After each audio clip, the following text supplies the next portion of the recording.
my dear students, welcome to Teacher at Home.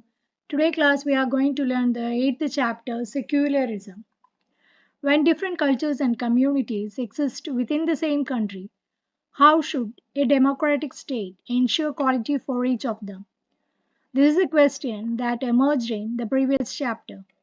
In this chapter, we will try and see how the concept of secularism may be applied to answer that concern. In India, the idea of secularism is ever present in public debates and discussions, yet there is something very perplexing about the state of secularism in India. On the other hand, almost every politician swears by it. Every political party professes to be secular. On the other hand, all kinds of anxieties and doubts beset secularism in India. Secularism is challenged not only by clerics and religious nationalists, but by some politicians, social activities, and even academics. This chapter will engage in this ongoing debate by asking the following questions. What is the meaning of secularism? Is secularism a Western implant of Indian soil? Is it suitable for societies where religion continues to exercise a strong influence on individual lives? Does secularism show partiality? Does it pamper minorities? Is secularism anti religious? At the end of this chapter, you should be able to understand and appreciate the importance of secularism in a democratic society like India. Learn something about the distinctiveness of Indian secularism. What is secularism? The Jews faced discrimination for centuries throughout Europe in the present state of Israel. Arab minorities, both Christian and Muslims, are excluded from socio political and economic benefits available to Jewish citizens. Subtle forms of discrimination also continue to persist against non Christians in several parts of Europe. The condition of religious minorities in the neighboring states of Pakistan and Bangladesh has also generated considerable concern. Such examples remind us of the continuing importance of secularism for people and societies in today's world. Interreligious domination. In our own country, the Constitution declares that every Indian citizen has the right to live with freedom and dignity in any part of the country. Yet in reality, many forms of exclusion and discrimination continue to persist. Consider three most stark examples. More than 2,706 were massacred in Delhi and many other parts of the country in 1984. The families of the victims feel that the guilty were not punished. Several thousands of the Hindu Kashmiri Pandits have been forced to leave their homes in the Kashmir Valley. They have not been able to return to their homes for more than 2 decades. More than 1,000 persons, mostly Muslims, were massacred during the post Godhra riots in Gujarat in 2002. The surviving members of many of these families could not go back to the villages in which they lived. What do these examples have in common? They all have to do with discrimination in one form or the other. In each case, members of one community are targeted and victimized on account of their religious identity. In other words, basic freedoms of a set of citizens are denied. Some might even say that these incidents are instances of religious persecutions and they reflect interreligious domination. Secularism is first and foremost a doctrine that opposes all such forms of interreligious domination. This is, however, only one crucial aspect of the concept of secularism. An equally important dimension of secularism is its opposition to interreligious domination. Let us get deeper into this issue. Interreligious domination. Some people believe that religion is merely the opium of the masses and that one day, when the basic needs of all are fulfilled, they lead a happy and contented life, religion will disappear. Such a view comes from an exaggerated sense of human potential. It is unlikely that human beings will ever be able to full, to fully know the world and control it. We may be able to prolong our life, but will never become immortal. Disease can never be entirely eliminated, nor can we get rid of an element of accident and luck from our lives. Separation and loss are endemic to the human condition, while a large part of our suffering is man made and hence eliminable. At least some of our sufferings is not made by man. Religion, art, and philosophy are responses of such sufferings. Secularism to accept this, and therefore it is not anti religious. However, religion has a share of some deep rooted problems. For example, one can hardly think of a religion that treats its male and female members of an equal footing. In religions such as Hinduism, some sections had faced persistent discrimination. For example, Dalits have been barred from entering Hindu temples.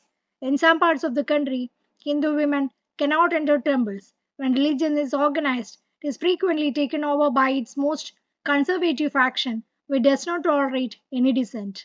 Religious fundamentalism in parts of the US has become a big problem, endangers peace both within the country and outside. Many religious fragments into the sects, which leads to frequent sectarian violence and persecutions of dissenting minorities. Thus, religious domination cannot be identified only with interreligious domination. It takes another conspicuous form, namely interreligious domination. As secularism is opposed to all forms of institutionalized religious domination, it challenges not merely interreligious but also intra-religious domination. We now possess a general idea of secularism. It is a normative doctrine which seeks to release a secular society that is one devoid of either interreligious or intra-religious domination. Put positively, it promotes freedom within religions and equality between as well as within religions. Within the largest frame, let us now consider a narrower and more specific question, namely, what kind of state is necessary to realize these goals? In other words, let us consider how a state committed to the ideal of secularism should relate to religion and religious communities. Secular state. Perhaps one way of preventing religious discrimination is to work together for mutual enlightenment. Education is one way of helping to change the mindset of people. Individual examples of sharing and mutual help can also contribute towards reducing prejudice and suspicion between communities. It is always inspiring to read stories of Hindus saving Muslims or Muslims saving Hindus in the midst of a deadly communal riot. But it is unlikely that mere education or the goodness some persons will eliminate religious discrimination.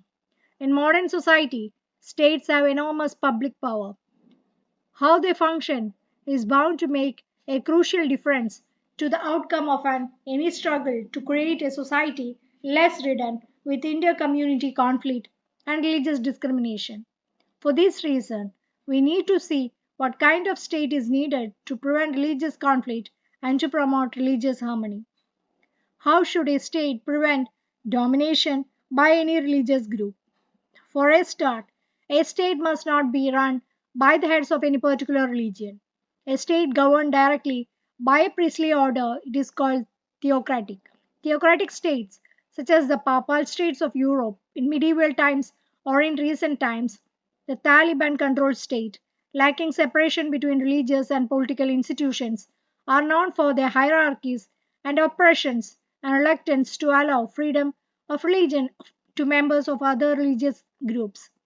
If we value peace, freedom, and equality, religious institutions and state institutions must be separated. Some people think that the separation of state and religion is sufficient for the existence of a secular state. This does not appear to be so. Many states, which are non theocratic, continue to have a close alliance with a particular religion. For example, the state in England in the 16th century was not run by a priestly class but clearly favored the Anglican Church and its members. England had an established Anglican religion, which was the official religion of the state. Today, Pakistan has an official state religion, namely Sunni Islam. Such regimes may little scope for internal dissent of religious equality. To be truly secular, a state must not only refuse to be theocratic but also have no formal legal alliance with any religion. The separation of religious state is, however, necessary but not a sufficient ingredient of a secular state. A secular state must be committed to principles and goals which are at least partially derived from non religious sources. These ends should include peace, religious freedom, freedom from religiously grounded oppression, discrimination, and exclusion, as also interreligious and intra-religious equality. To promote these ends, the state must be separated from organized religion and its institution for the sake of some of these values. However, there is no reason to suggest that the separation should take a particular form. In fact, the nature and extent of separation may take different forms depending upon the specific values it is meant to promote, the way in which of these values are spelled out. We'll now consider two such conceptions: the mainstream Western conception, best represented by the American state, and an alternative conception, best amplified by the Indian state. The Western model of secularism. The Western model of secularism. All secular states have one thing in common: they are neither theocratic nor do they establish a religion. However, in most commonly prevalent conceptions, inspired mainly by the American model, separation of religion and state is understood as mutual exclusion. State will not intervene in the affairs of religion, and in the same manner, religion will not interfere in the affairs of the state. Each has a separate sphere of its own with independent jurisdiction. No policy of the state can have exclusively religious rationally. No religious classification can be of basis of any public policy. If this happens, there is illegitimate intrusion of religion in the state. Similarly, the state cannot aid any religious institution. It cannot have financial support to educational institutions run by religious communities, nor can be hinder the activities of religious communities as long as they are within the broad limits set by the law of the land. For example, if a religious institution forbids a woman from becoming a priest, then the state can do little about it. If a religious community excommunicates dissenters its dissenters, the state can only be a silent witness. If a particular religion forbids the entry of some of its members in the sanctum of its temple, and the state has no option but to let the matter rest exactly where it is. On this view, religion is a private matter, not a matter of state policy or law. This common conception interprets freedom and equality in an individualist manner. Liberty is the liberty of individuals. Equality is equality between individuals. There is no scope for the idea that a community has the liberty to follow practices of its own choosing. There is little scope for community based rights or minority rights. The history of Western societies tell us why this is so. Except for the presence of the Jews, most Western societies were marked by a great deal of religious homogeneity. Given this fact, they naturally focused on interreligious domination. While strict separation of the state from the church is emphasized to realize, among other things, individual freedom, issues of interreligious and therefore of minority rights, equality are often neglected. Finally, this form of mainstream secularism has no place for the idea of state supported religious reform. This feature follows directly from the understanding that the separation of state from church, religion entails a relation of mutual exclusion. Indian model of secularism. Sometimes it is said that Indian secularism it is an imitation of Western secularism, but a careful reading of our constitution shows that this is not the case. Indian secularism is fundamentally different from Western secularism. Indian secularism does not focus only on church state separation, and the idea of inter-religious equality is crucial to the Indian conception. Let us elaborate this further. What makes Indian secularism distinctive? For a start, it arose in the concept of deep religious diversity that predated the advent of Western modern ideas and nationalism. There was already a culture of interreligious tolerance in India. However, We must not forget that tolerance is compatible with religious domination. It may allow some space to everyone, but such freedom is usually limited. Besides, tolerance allows you to put up with people whom you find deeply repugnant. This is a great virtue if a society is recovering from a major civil war, but not in times of peace, where people are struggling for equal dignity and respect. The advent of Western modernity brought to the fore hitherto neglected and marginalized notions of equality in Indian thought. It sharpened these ideas and helped us to focus on equality within the community. It also assured ideas of inter-community equality to replace the notion of hierarchy. Thus, Indian secularism took on a distinctive form as a result of the interaction between what already existed in a society that had religious diversity and the ideas that came from the West. It resulted in equal focus on intra-religious and inter-religious domination. Indian secularism equally opposed the oppression of Dalits and women within Hinduism. The description about discrimination against women within Indian Islam or Christianity and the possible threats that a majority community might pose to the rights of the minority religious communities. This is its first important difference from mainstream Western secularism. Connected to it, it is the second difference. Indian secularism deals not only with the religious freedom of individuals but also with the religious freedom of minority communities. Within it, an individual has the right to profess the religion of his or her choice. Likewise, religious minorities also have a right to exist and to maintain their own culture and educational institutions. A third difference is this. Since a secular state must be concerned equally with inter-religious domination, Indian secularism has made room for and is compatible with the idea of state-supported religious reform. Thus, the Indian constitution bans untouchability. The Indian state has enacted several laws abolishing child marriage and lifting the taboo on intercaste marriage sanctioned by Hinduism. The question, however, that arises is, can a state initiate or even support religious reform and yet be secular? Can a state claim to be secular and not maintain separation of religion from state? The secular character of the Indian state is established by virtue of the fact that it is neither theocratic nor has it established any one of multiple religions. Beyond that, it has adopted a very sophisticated policy in pursuit of religious equality. This allows it either to disengage with religion in American style or engage with it if required. Indian state may engage with religion negatively to oppose religious tyranny. This is reflected in such actions as the ban on untouchability. It may also choose a positive mode of engagement.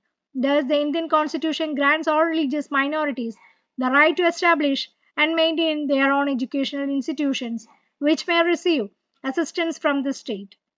All these complex strategies can be adopted by the state to promote the values of peace, freedom, and equality. It should be clear by now why the complexity of Indian secularism cannot be captured by the phrase equal respect for all religions. If by this phrase is meant peacefully coexistence of all religions, of interreligious toleration, then this will not be enough because secularism is much more than mere peaceful coexistence of toleration. If this phrase means equal feeling of respect towards all established religions and their practices, then there is ambiguity that needs clearing. Indian secularism allows for principal state intervention in all religions. Such intervention betrays disrespect of some aspects of every religion. For example, religiously sanctioned caste hierarchies are not acceptable within Indian secularism. The secular state does not have to treat every aspect of every religion with equal respect. It allows equal disrespect for some aspects of organized religions. Criticism of Indian secularism. Indian secularism has been subjected to fierce criticism. What are these criticisms? Can we defend secularism from them? Anti-religious. First, it is often argued that secularism is anti-religious. We hope to have shown that Secularism is against institutionalized religion's domination. This is not the same as being anti religious. Similarly, it has been argued by some that secularism threatens religious identity. However, as we noted earlier, secularism promotes religious freedom and equality, hence, it clearly protects religious identity rather than threatens it. Of course, it does undermine some forms of religious identity, those which are dogmatic, violent, fanatical, exclusivist, and those which foster hatred of other religions. The real question is not whether something is undermined, but whether what is undermined is intrinsically worthy or unworthy. Western import. A second criticism is that secularism is linked to Christianity, that it is Western and therefore unsuited to Indian conditions. On the surface, this is a strange complaint, for there are millions of things in India today, from trousers to the internet, parliamentary democracy, that have their own origins in the West. One response, therefore, could be so what? Have you heard a European complain that because zero was invented in India, they will not work with it? However, this is a somewhat shallow response.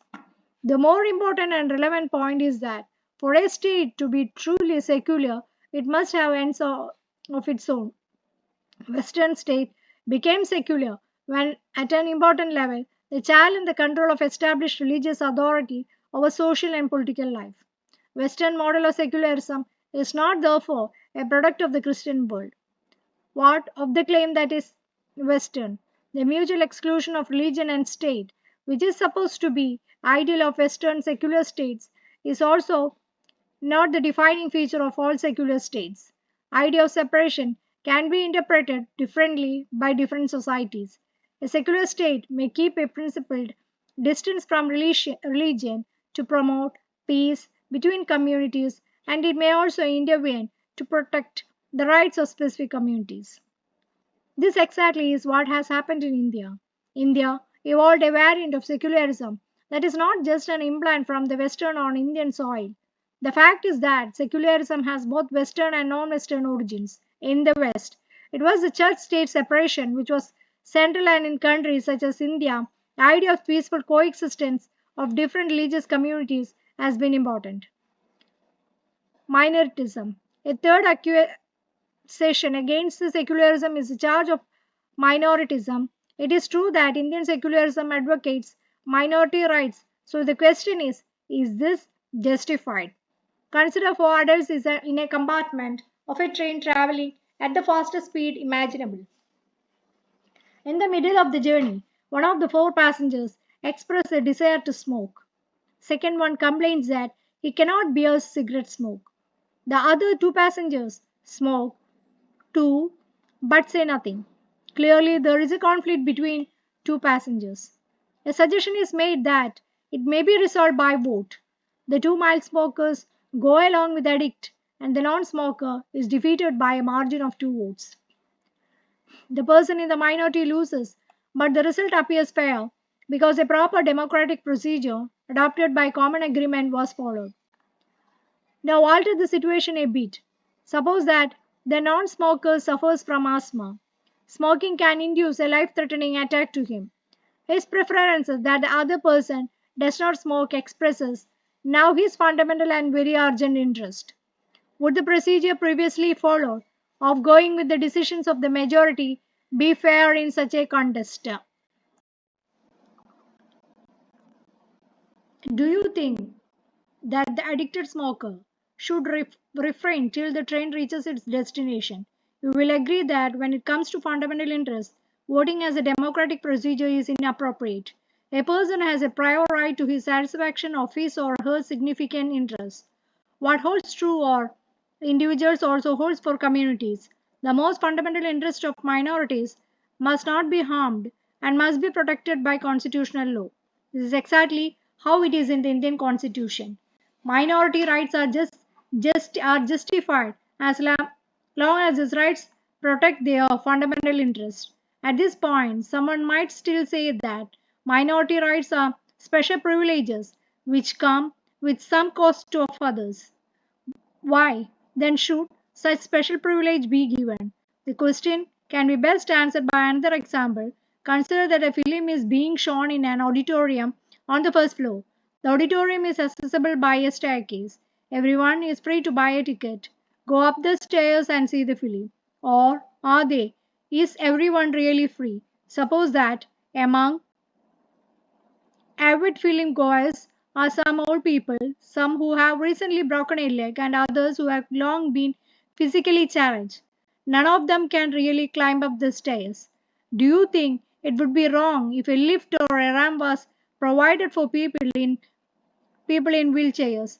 Doing so enables them to achieve exactly what others routinely to procure through the staircase. Yet this group in minority needs a different mode of getting to the first floor. If all spaces are structured in such a way that they suit only young, able bodied persons, and some category of persons will forever be excluded from a simple benefit such as watching a film. To make a separate arrangement for them is not to record them in a special treatment. It is to treat them with the same respect and dignity with which all others are being treated. The lesson is that minority rights need not be nor should be viewed as special privileges. Interventionist. A fourth criticism claims that secularism is coercive and that it interferes excessively with the religious freedom of communities. This misreads Indian secularism. It is true that by rejecting the idea of separation as mutual exclusion, Indian secularism rejects non interference in religion, but it does not follow that it is excessively interventionist. Indian secularism follows the concept of principled distance, which also allows for non interference. Besides, interference need not automatically mean coercive intervention. It is, of course, true that Indian secularism permits state supported religious reform, but this should not be equated with a change imposed from above with coercive intervention. But it might be argued, does this consistently? Why have personal laws of all religious communities not been reformed? This is the big dilemma facing the Indian state. A secularist might see the personal laws concerning marriage, inheritance, and other family matters which are governed by different religions, as manifestation of community-specific rights that are protected by the constitution. Or he might see the laws as an affront to the basic principles of secularism on the ground that they treat women unequally and therefore unjustly. Personal laws can be seen as manifestation of freedom from interreligious domination or as instances of intra-religious domination. Such internal conflicts are part and parcel of any complex doctrine, but they are not something that we need to live with forever.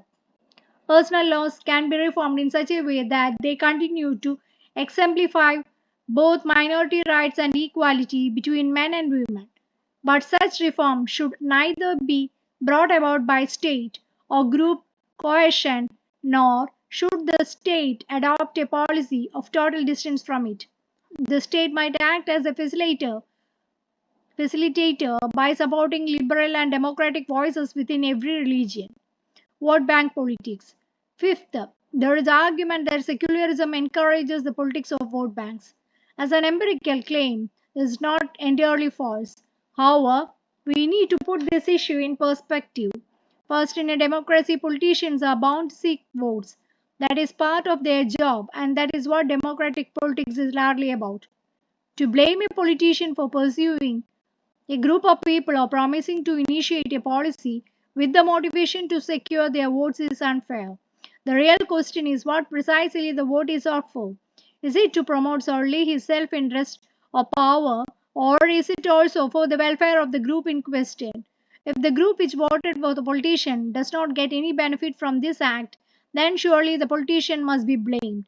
Secular politicians who sought the votes of minorities also manage to give them what they want, then this is a success of the secular project, which aims, after all, to also protect the interests of the minorities. But what if the welfare of the group in question is sought at the cost of the welfare and rights of these groups? What if the interests of the majority are undermined by the secular politicians? Then a new injustice is born. But can you think of such examples? Not one or two, but a whole lot of them, such that you can claim that the whole system is skewed in favor of minorities. If you think hard, you might find that there is little evidence that this has happened in India.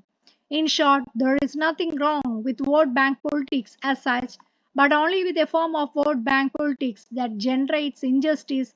The mere fact that secular parties utilize vote banks is not troublesome. All parties do so in relation to some special social group. Impossible project. A final, cynical criticism might be this: secularism cannot work because it tries to do too much to find a solution to an intractable problem. What is this problem? People with deep religious differences will never live together in peace. Now, this is an empirically false claim. The history of Indian civilization shows that this kind of living together is realizable. It was realized elsewhere too. Ottoman Empire is an staggering example. But now critics might say that coexistence under conditions of inequality was indeed possible. Everyone could find a place in hierarchically arranged order. The point they claim is that this will not work today when equality is increasingly becoming a dominant culture value. There is another way of responding to this criticism. Far from pursuing an impossible objective, Indian secularism mirrors the future of the world. A great experiment is being carried out in India, watched with razor sharp eyes and with great interest by the whole world. It is doing so because with the migration of people from the former colonies to the west and the interested movement of people across the globe with intensification of globalization. Europe and America and some parts of the Middle East are beginning to resemble India in the diversity of cultures and religions which are present in their societies. These societies are watching the future of Indian experiment with keen interest. So that's all about this chapter. If you are interested, please do like, share, and subscribe my channel. Okay, thank you.